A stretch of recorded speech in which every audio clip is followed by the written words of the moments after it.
اللي في الصورة دي كانت ست متجوزة، لكن في نفس الوقت كانت ماشية في سكة غلط، وكانت بتبيع نفسها مقابل فلوس علشان تصرف على نفسها وعلى بيتها. وفي يوم من الأيام جوزها اكتشف خيانتها وواجهها بكل الأدلة اللي كانت معاه. الست دي لما لقت نفسها اتفضحت وما بقاش في مهرب، اعترفت بكل حاجة من غير لف ولا دوران. لكن الصدمة الكبيرة كانت في رد فعل جوزها بعد ما سمع اعترافها. رد فعل غريب جدا، ممكن يخليك تتجنن من كتر غرابته. يا ترى عمل ايه؟ وازاي الموضوع كله هيوصل بينا لحاجة زي امبراطور الدعارة؟ ده اللي هنعرفه خلال الحلقة ان شاء الله. اما بقى الراجل اللي في الصورة فاسمه سيد طه، عنده 23 سنة ومن محافظة القاهرة. سيد ما كملش تعليمه ووقف عند الشهادة الإعدادية، لأنه من هو صغير ما كانش بيحب المدرسة خالص، وكان دايما يهرب منها علشان يقعد مع أصحابه يشرب سجاير ويعاكس البنات. أبوه لما شاف حاله كده قرر يطلعه من التعليم خالص ويدخله يشتغل في ورشة حدادة علشان يتعلم صنعة تنفعه في حياته ويأمن مستقبله. لكن للأسف سيد ما حبش الشغل ولا تعب الشغل، وكان عايز فلوس سهلة وسريعة من غير مجهود. ومن هنا بدأ يدخل في سكة تجارة المخدرات على أمل إن الحظ يحالفه ويبقى غني بسرعة. وفعلا اشتغل في بيع المخدرات لمدة حوالي سنة، والفلوس بدأت تدخل في إيده وبقى يجيب كل اللي نفسه فيه. لكن النهاية كانت متوقعة. في مرة وهو بيبيع المخدرات اتقبض عليه واتحكم عليه بسنة سجن بسبب الكمية اللي كانت معاه، رغم انها ما كانتش كبيرة. وخلال السنة اللي قضاها في السجن حصلت صدمة كبيرة في حياته. أبوه طه توفى، وسيد اتكسر جدا لأنه ما قدرش يحضر دفن أبوه ولا يودعه. وبعد ما خلص مدة حبسه وخرج، أمه أسماء بدأت تقعد معاه وتفوقه شوية وتحاول ترجعه للطريق الصح، وقالت له إنه لازم يفكر في مستقبله ويتجوز ويكون أسرة. لكن سيد ما كانش في دماغه الجواز خالص، وقال لها إنه مش معاه فلوس أصلا علشان يتجوز. هنا أمه عرضت عليه إنها تجيب له شقة من معاش أبوه، فابتدى يفكر في الموضوع وشاف إنها فرصة كويسة وجوازة شبه ببلاش. ووافق سيد، بس كان عنده سؤال مهم: مين البنت اللي ممكن تقبل بيه وهو لسه خارج من السجن؟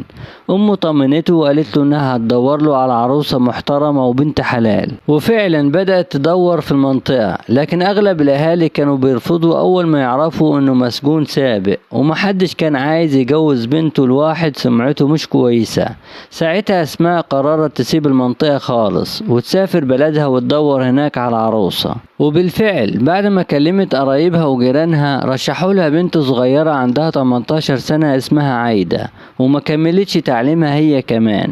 لما أسماء راحت واتكلمت مع أهل عايدة رحبوا جدا بالجوازة، خصوصا انهم كانوا عارفين عيلة أسماء وسمعتهم الطيبة. ومن غير ما يسألوا كتير عن سيد وافقوا على طول. وأسماء أول ما شافت عايدة انبهرت بيها جدا، كانت جميلة ومؤدبة وطيبة وكسوفة. رجعت القاهرة وهي مبسوطة، وكلمت ابنها سيد وقالت له انها لقيت له العروسة المناسبة، وفهمته انه لازم يجهز نفسه علشان يجي معاها البلد تاني يوم يشوفها. بس شددت عليه وقالت له اوعى تقول انك مسجون قبل كده او اي حاجة من دي، لان ما قلتلهمش انك ليك سوابق. ساعتها سيد رد عليها وقال لها ان كده احسن فعلا انهم ما يعرفوش. وبالفعل تاني يوم على طول سافر سيد مع أسماء للبلد، واول ما شاف عايدة انبهر بجمالها، فرح جدا. وفي نفس الوقت كان مش مصدق نفسه انه ممكن يتجوز واحدة بالجمال والبراءة دي، خصوصا انه طول عمره متعود على اشكال تانية وعلاقات غلط كتير. وخلال القعدة اتعرف على عايدة اكتر وقرأوا الفاتحة واتفقوا على كل تفاصيل الخطوبة والجواز. بعد كده رجع سيد وأسماء القاهرة علشان يدوروا على شقة على قد فلوسهم يشتروها ويجهزوها. بس المشكلة ان الاسعار كانت غالية جدا، والفلوس اللي مع أسماء ما كانتش مكفية. ففضلوا يلفوا ويدوروا حوالي اسبوعين لحد ما في الاخر لقوا شقة صغيرة وعلى قدهم وسعرها مناسب. في الاول سيد ما عجبتوش الشقة لانه كان نفسه في حاجة اكبر، بس لما خاف ان امه ممكن ترجع في كلامها وما تجيبلهوش شقة خالص وافق وقال خلاص تمام. وفعلا اشتروا الشقة وكتبوا العقد وبدأوا يجهزوها.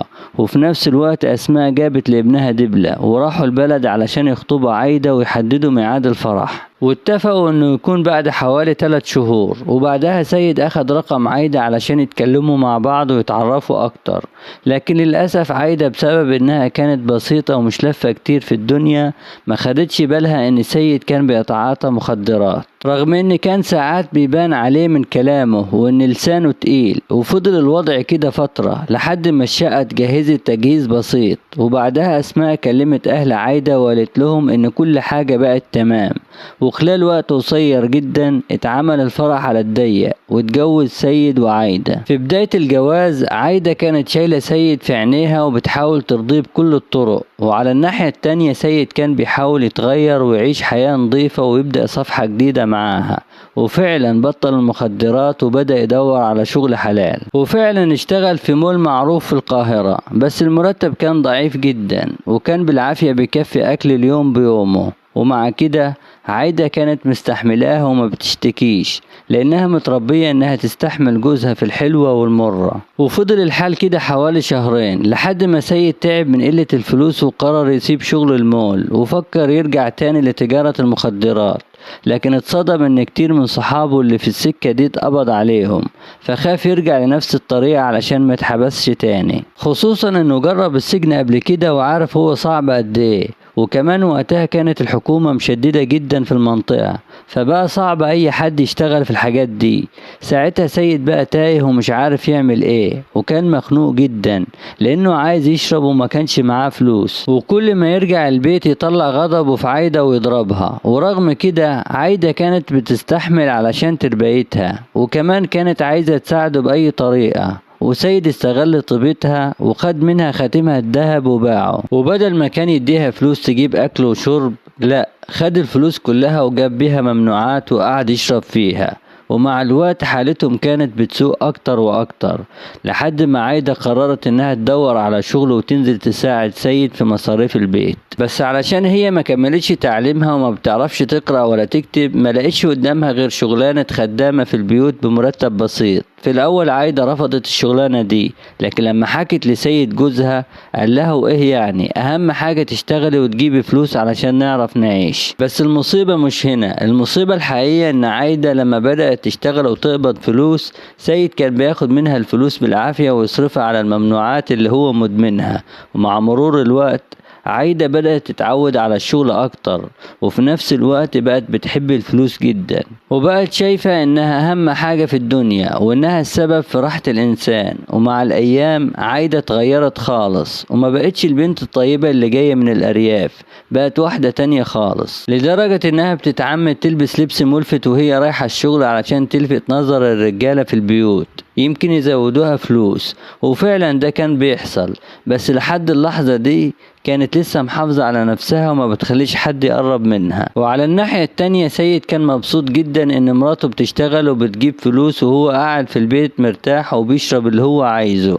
وحتى لما كان بيشوفها خارجة بلبس مش تمام كان بيعمل نفسه مش شايف، اهم حاجة عنده الفلوس وبس. وفضل الحال ده فترة كبيرة لحد ما في يوم راجل غني شاف عايدة وهي بتنظف في بيته وعجبته جدا، حاول يكلمها ويقرب منها، وعايدة بدأت تدلع عليه وتتكلم معاه بأسلوب ناعم علشان يزودها في الفلوس، لكن الراجل فهم غلط والشيطان لعب في دماغه وحب يقرب منها أكتر. وأول ما عايدة حست إنه ناوي على حاجة وحشة حاولت تهرب، لكن للأسف هو كان فقد السيطرة على نفسه، خصوصا انهم كانوا لوحدهم، واعتدى عليها وخد منها اللي هو عايزه. وقتها عايدة اتصدمت ومش مصدقة اللي حصل، وفكرت تبلغ الشرطة وتعمل محضر، لكن تراجعت لما لقيته بيهديها ويديها فلوس كتير مقابل اللي حصل.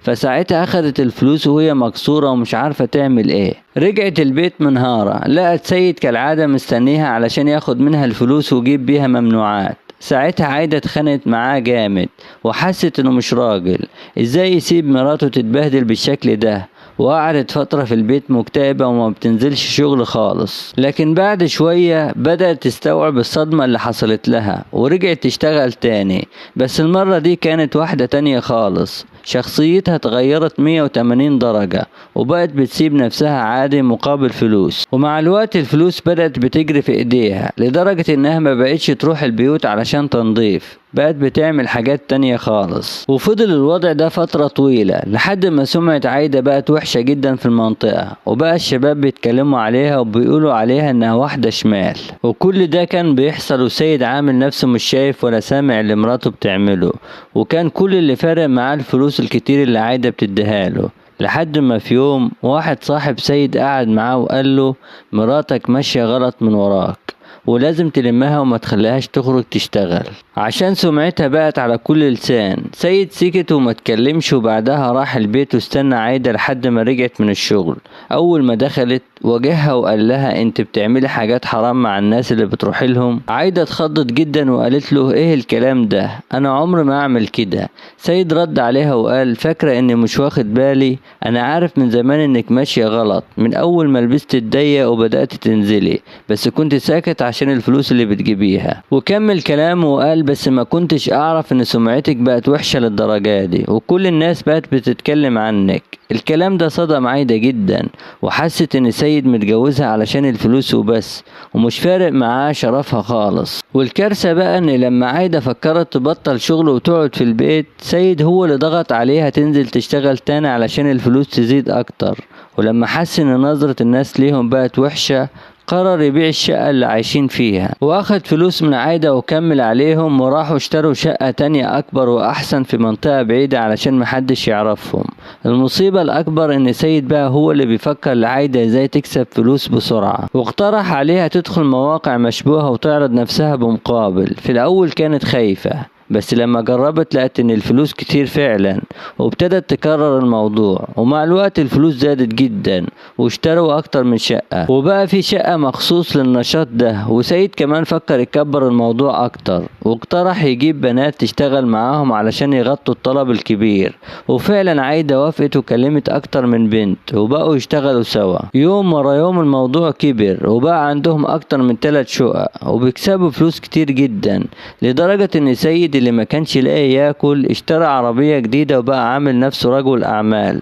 الوضع فضل كده حوالي 2 لحد ما بنت كانت شغالة معاهم اسمها منار حصل بينها وبين عايدة خناقة علشان الفلوس، وعايدة نصبت عليها وطردتها. منار قررت تنتقم وبلغت بوليس الآداب عن الشقق والمواقع اللي بيشتغلوا عليها. الشرطة أخدت الموضوع بجد وبدأت تتابعهم وبعتت مخبر كأنه زبون دخل الشقة وتأكد إن في نشاط مخالف، وبعدها بلغ فورا.